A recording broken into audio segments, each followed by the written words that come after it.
Hi, welcome to HorseSense for Business Success. Now, you might be thinking, what has HorseSense got to do with work or business? Here it is. When you ride a horse, when you take care of a horse, the horse reflects you because the horse is a herd animal. The horse kind of mirrors back to you what are your feelings and moods. So if I walk into the barn and I'm all like angry about something happening during my day, my horse runs out. He doesn't want to be around me.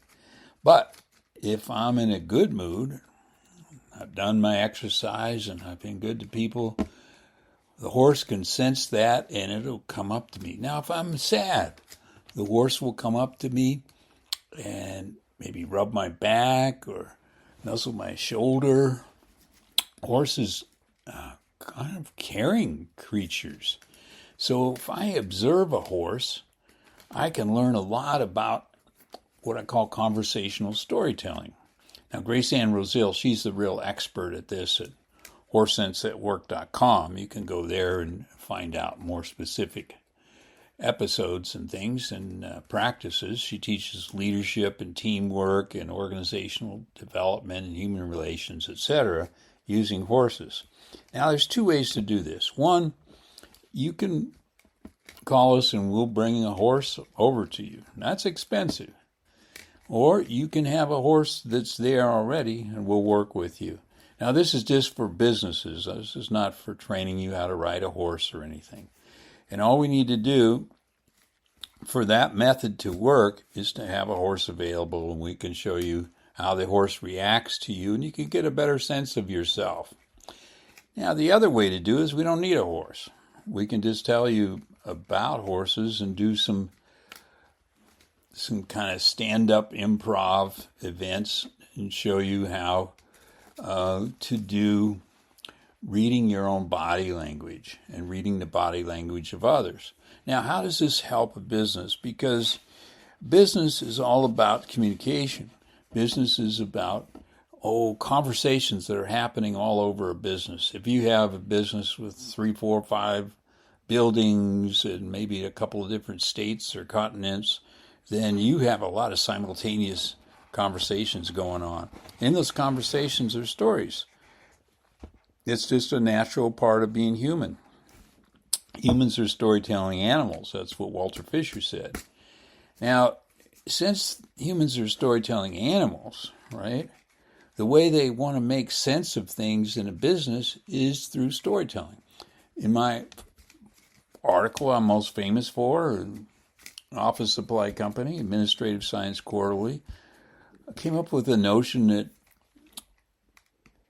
stories are the sense-making currency of organizations. It's the go-to.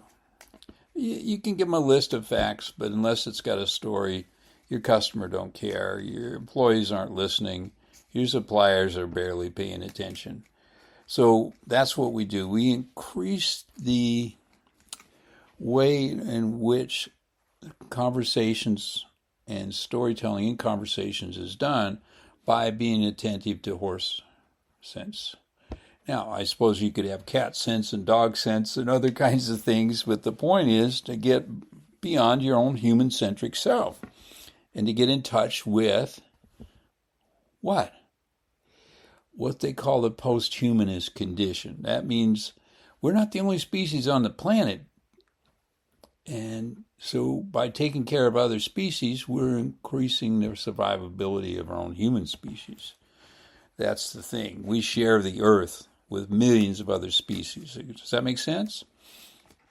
So find out more about this at Conversational Storytelling Institute. Our website is csistory.com.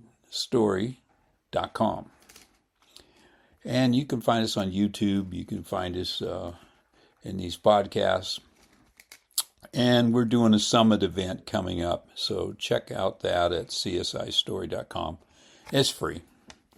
Now, we do seminars, and they do cost money, and we are a business. You're a business. I'm sure you understand that. So this is David Belge, and I've got about 40 years experience teaching storytelling and conversational storytelling in business, universities, and doing consulting and doing coaching on all of this.